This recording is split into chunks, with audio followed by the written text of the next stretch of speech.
We'll begin with this, what is called as central dogma of molecular biology.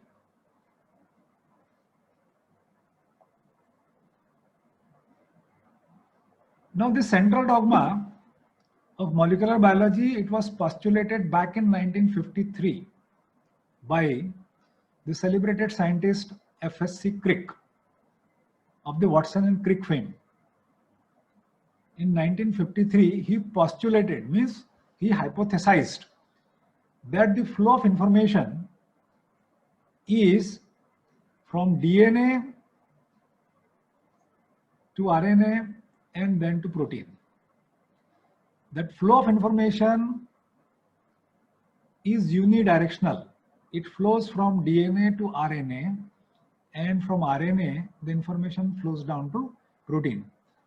Please understand that this is a hypothesis which was put forward by F.S.C. Crick. No experiments were involved. No, he based on available information and his intuition, he postulated that this is the possible flow of information in molecular biology in nature, from DNA to RNA. And see the brilliance. In the last 70 years or so, this hypothesis still remains true. There are only two major structural changes that has taken place in this hypothesis. And what are those two structural, those modifications, those two amendments in the central dogma? Those two modifications are the flow of information between DNA to RNA.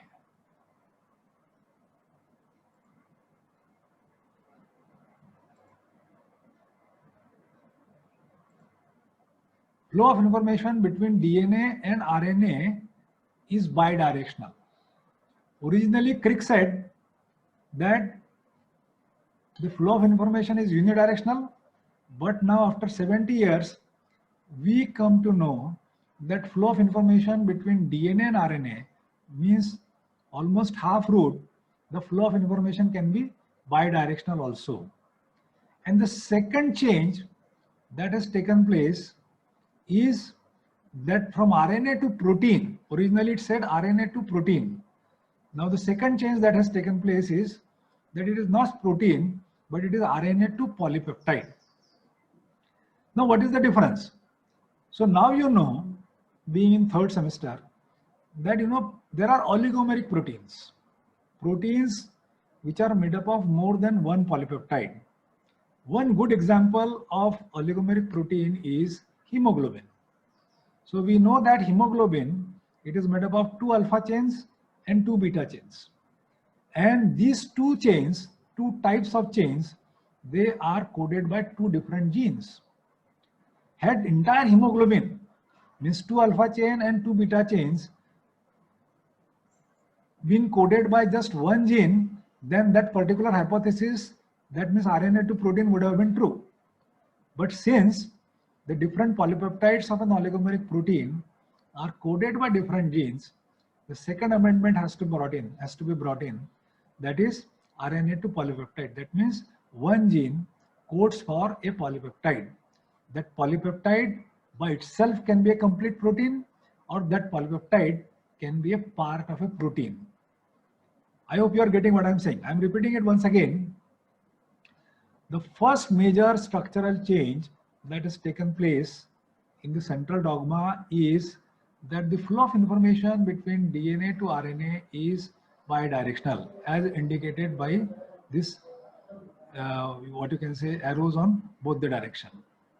But the flow of information from RNA to protein still remains unidirectional here. Okay, and instead of protein, now what we say it is polypeptide. What is the difference? Because now we know there are proteins which are complex. There are proteins which are made up of more than one polypeptide chain.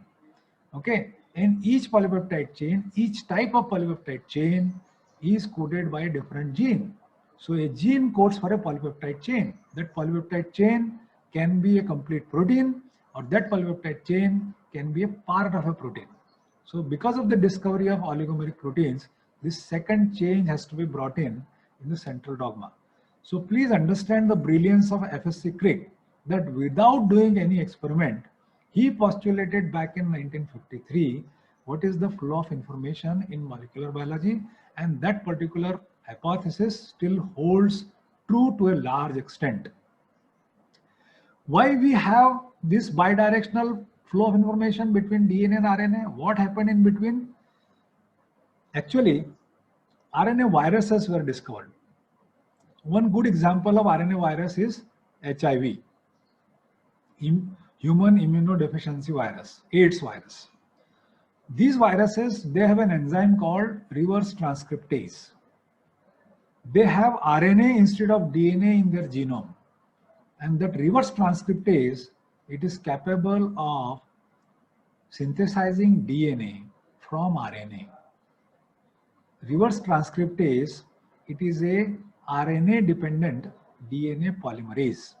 That means it takes instructions from RNA and synthesizes DNA.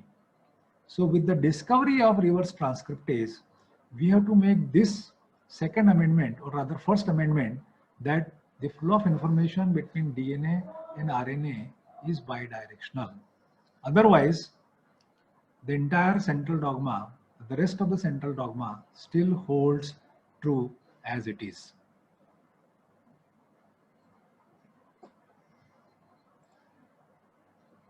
Now, DNA is the master molecule.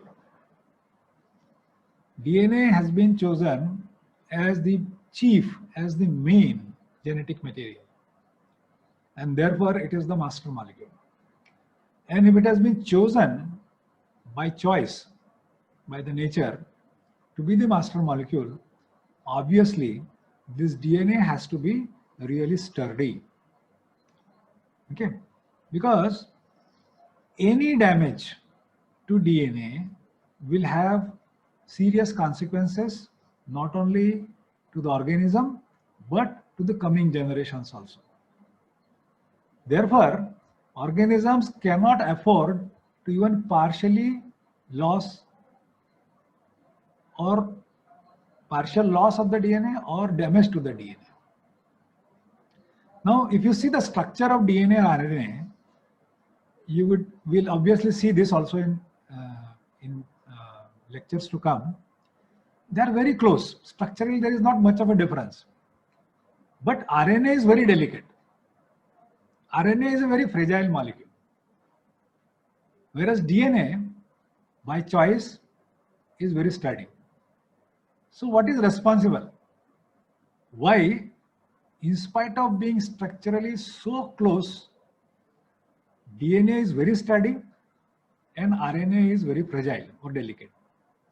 So nature must have done a lot of experiments, and I keep saying this, and it must have found out that by simply deoxygenating the ribose at carbon number 2 or 3, it really makes the DNA a very sturdy molecule. Please understand, rest of the structure remains the same. Therefore you say deoxyribose. The ribose undergoes deoxygenation either at carbon number 2 or carbon number 3. And this loss of single oxygen atom in the ribose sugar, makes DNA a very sturdy molecule. What happens? DNA is like your original certificate of 12th. DNA is like your original certificate of BSc. So what we do, just to, it's a piece of paper, but it is very important, particularly the HSC certificate. So what we do, many of you have the habit of, laminating it, so that, it can remain there safe for a long duration. Because you cannot afford to lose it. You cannot afford to have damage taking place to it. Okay. So because it is an original certificate, very important certificate. Something like that, since DNA is the master molecule, nature has made it really sturdy. Nature has provided lamination to it so that it doesn't undergo damage rather easily. Let us see what is meant by that deoxygenation. So this is deoxyribose. This is the structure of ribose. And you see this carbon number 2. This carbon number 2, instead of having OH here in ribose, it simply has an H. In some cases, it can be deoxygenation at carbon number 3 also. So deoxygenation at either carbon number 2 or carbon number 3 really makes this DNA a sturdy molecule. And therefore you call it as deoxyribonucleic acid because it has deoxyribose in it. Whereas in RNA, it is ribose. This is the structure of ribose. All right. So it has oxygen here also. It has oxygen here also. And as a result of that, RNA in majority of the cases, it is short-lived. It is fragile. It is delicate. Whereas DNA, it is long-lived. You know, it cannot undergo damage quickly. It is a sturdy molecule. So please understand the structure of ribose. This is the structure of ribose. You can draw it later on also. Structure of ribose in your notebook and structure of deoxyribose, where specifically carbon number 2, you know, it has lost the oxygen atom. It can be carbon number 3 also. In some cases, it is carbon number 3 which loses oxygen. Still, it is 3-deoxyribose. It is 2-deoxyribose. So this is the difference between the ribose and deoxyribose, and please try and understand that just loss of one oxygen atom in one of the components of DNA, ribose, you know, really makes DNA a very sturdy molecule. So this is, in Marathi we say kimaya, chamatkar, miracle of nature. Simply losing one oxygen really makes the DNA a very sturdy molecule.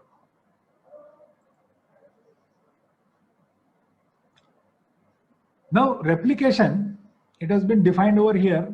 It is the bookish language. The process by which DNA perpetuates itself is called replication. Perpetuation means duplication. So, before cell division, it is a prerequisite that the entire DNA content of the cell, what we call it as genome, must get duplicated.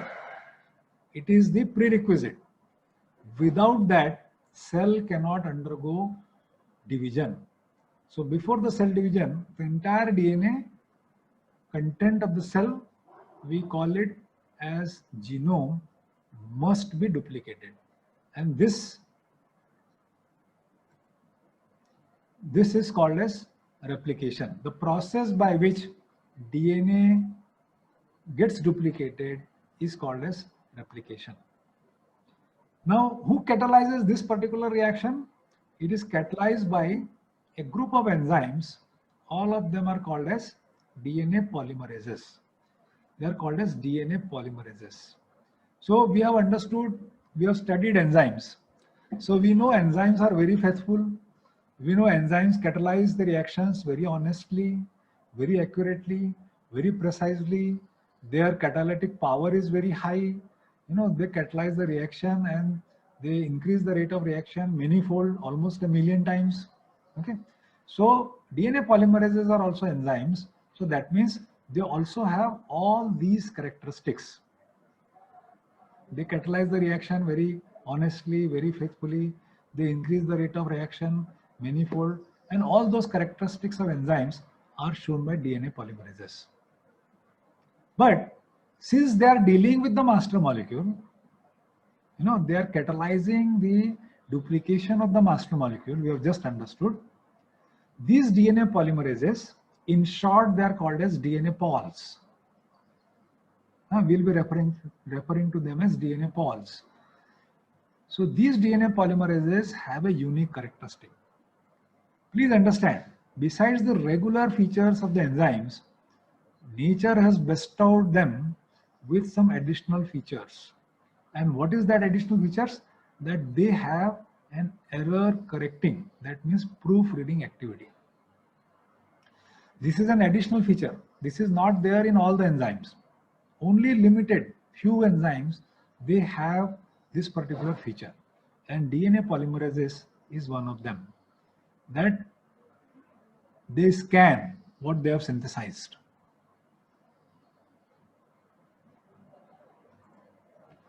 They scan what they have synthesized. And if there is a mistake, you know, they have the ability to correct it. And that is what is referred to as a proofreading activity. you understand what is meant by proof. So for example, I give this example in class, and this is also a class, though it is virtual.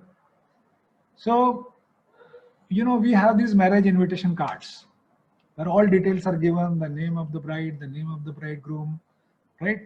The place they belong to, right? And the date, the day, the time of the marriage, the place of the marriage, right? So when you go for printing of this, what usually printer does is that he provides a proof for you to read and see that every entry, whatever has been, printed, is really correct or not. Because, a simple mistake of a date, the marriage is on 12th, and by mistake, let's say if it is 22, then the whole thing will go wrong. The timing is say 6:30, and by mistake if it becomes 7:30, then whole thing will go wrong. So a proof is provided. You very carefully go through the proof. If there are mistakes, you ask the printer that this is a mistake. The printer corrects it and then prints 1,000 copies or whatever number you have ordered. If this step is not there, this proofreading, then what will happen? All those 1,000 numbers of invitation cards will have to be corrected individually.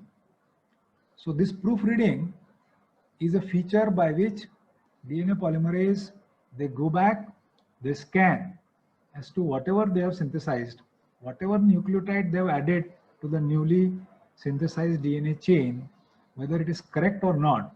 And if it is not correct, they have the ability to remove it. This is what is called as proofreading activity.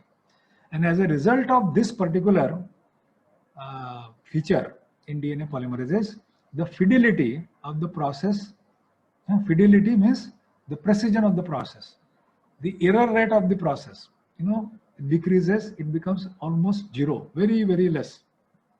Some mistakes still take place during DNA duplication, but the rate of errors during DNA synthesis, during DNA replication becomes very, very less. And it is required also. So this is a unique feature, please try and understand. This is a unique feature in DNA polymerases. Not all enzymes, they have this proofreading activity.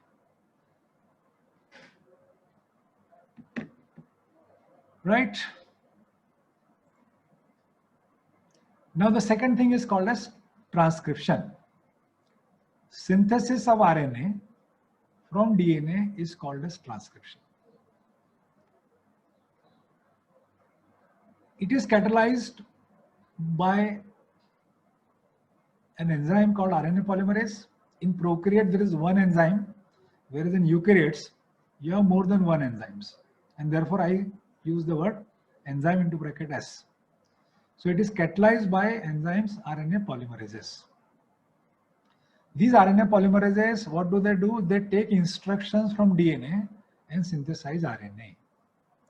DNA polymerase, they take instruction from DNA and synthesize DNA. RNA polymerase take instruction from DNA and synthesize RNA.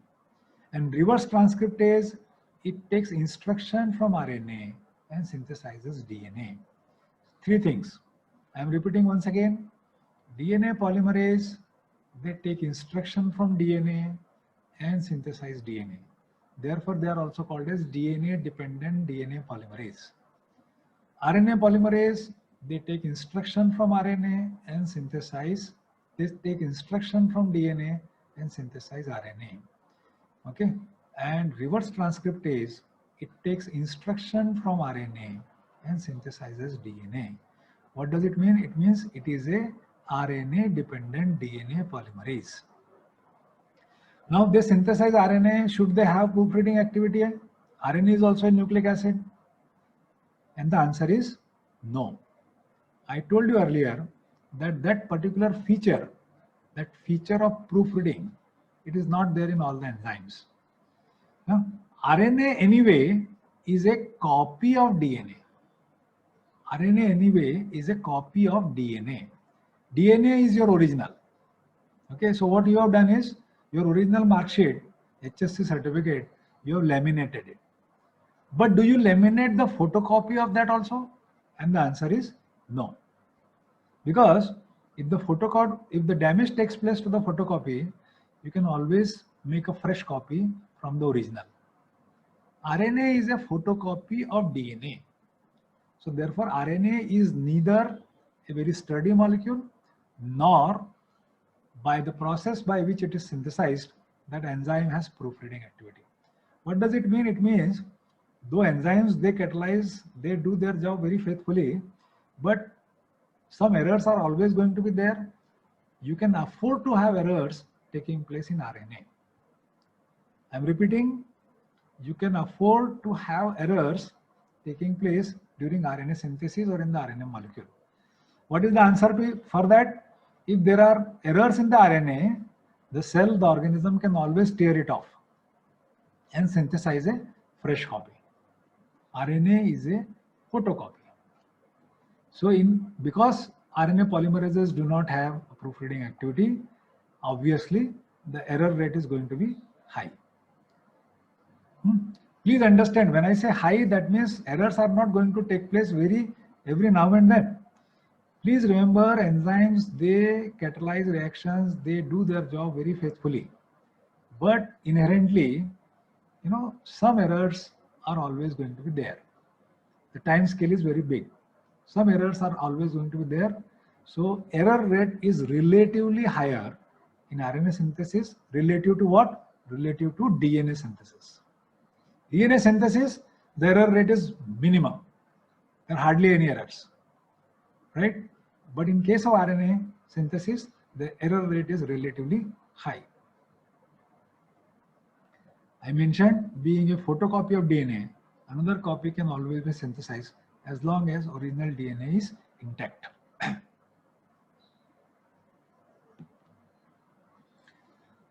Third is translation. So synthesis of polypeptide or protein. I have therefore written these two words. So now you understand the difference.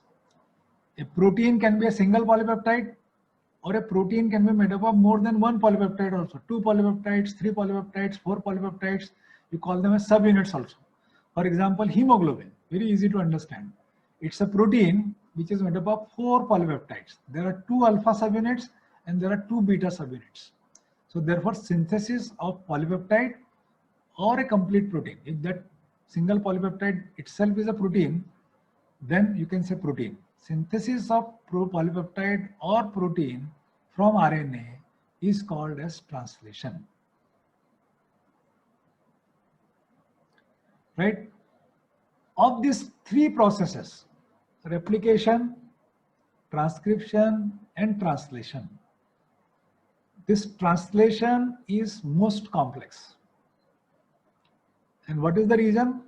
The reason is that for the first time, there is a change of medium.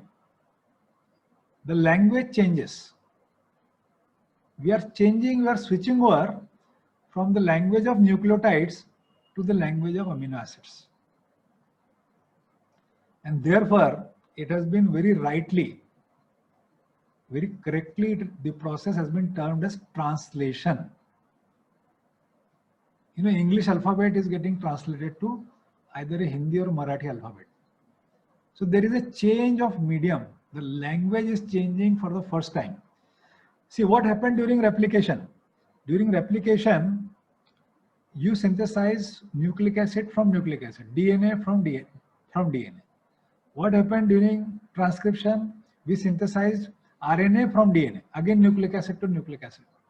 What happens during reverse transcription? You synthesize DNA from RNA, again nucleic acid to nucleic acid. For the first time in translation, this medium changes, the language changes. You are switching over, you are shifting from the language of nucleotides of which nucleic acids are made to the language of amino acids of which proteins or polypeptides are made. And precisely for this reason, translation is the most complex process. So what do you require? When you have such a situation, you require a molecule in this process which can understand both the language, which can recognize both the languages, the language of nucleotide and the language of amino acids. This is called as an adapter molecule. or this is a bilinguist. For example, let's say your professor, me, I don't understand English, I don't understand Hindi, I don't understand Marathi. Say I have come from China, so I know Mandarin or the Chinese language, Mandarin. You people don't understand Mandarin. You understand either Hindi, you understand Marathi, or you understand English. So how can we communicate? We can communicate with the help of a bilinguist. A bilinguist is a person who understands both Mandarin and English, Hindi, Marathi. So I will speak in Mandarin. That person, that bilinguist will understand it and will translate it into whatever language you are comfortable, either Hindi or Marathi or English. So you understand? So that is the role of an adapter molecule. So you require such a molecule in the process of translation. And that molecule is this tiny tRNA. The small molecule tRNA, that is the most significant, that is the most crucial factor in translation. Because this is the only molecule which can understand both the languages. It can understand the language of nucleotides and it can also understand the language of amino acids. And therefore, this is called as translation adapter.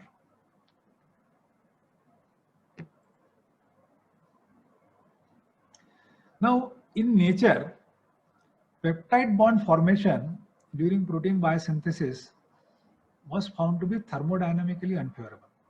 So this bond formation should follow laws of thermodynamics. Okay. So what was found out is that when this protein biosynthesis takes place, the peptide bond formation between two amino acids, it was not found to be thermodynamically favorable.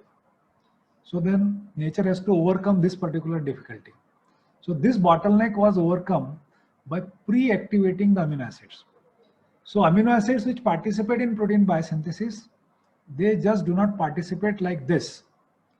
They are pre-activated, means they are taken to a higher energy level. What purpose? The purpose is to make the peptide bond formation during protein biosynthesis a thermodynamically favorable process. To fulfill those energetics, those requirements, what nature has done is that amino acids, they will not enter the protein biosynthesis as simple amino acids, rather they will be pre-activated and then they will enter into protein biosynthesis process. As a result of that, the peptide bond formation follows the laws of thermodynamics. Now in prokaryotes, transcription and translation takes place simultaneously. Prokaryotes being unicellular, they don't have internal compartments. Cell doesn't have organelles. They are just single cell, just one room. So in prokaryotes, transcription and translation, they take place simultaneously. In fact, translation starts even before the transcription of that particular RNA is completed. Whereas in eukaryotes, if you can visualize the cell, cell has internal compartments. Cell has nucleus, cell has ribosome, cell has endoplasmic reticulum, cell has mitochondria, cell has cytochloroplast, and so many other different organelles are there. These are individual rooms within the room. These are rooms, these are compartments within the cell. So it's a 3-room kitchen, 4-room kitchen, 5-room kitchen, something like that kind of a flat, vis-a-vis a 1-room flat. Prokaryotes. So in eukaryotes, transcription takes place in nucleus and translation occurs in cytoplasm. That means in case of eukaryotes, this transcription and translation, it takes place in 2 different compartments. Transcription takes place in nucleus, whereas translation takes place in cytoplasm. Right? I think I have made a picture for you. Something like this. So this is a prokaryotic cell, a single unicellular cell without any compartments. So transcription, that means synthesis of RNA. This green one is RNA from DNA. This blue one is DNA. So it is taking place, and even before the synthesis is complete, these are ribosomes, yellow. they have started translating it. This is the amino acid sequence, polypeptide chain. So this is happening in prokaryotes. In eukaryotes, on the other hand, this transcription takes place in nucleus. This RNA is synthesized and then it is transported across the nucleus, comes into the cytoplasm, and then it is translated in the cytoplasm. So in prokaryotes, there is no membrane-bound nucleus. Transcription and translation are coupled. Whereas in eukaryotes, DNA is located in a membrane-bound compartment called nucleus, and transcription takes place in nucleus, whereas translation takes place in cytoplasm. What we call it as that transcription and translation, they are separated in space and time. I think we'll end over here and we'll continue with this. I am coming to all of you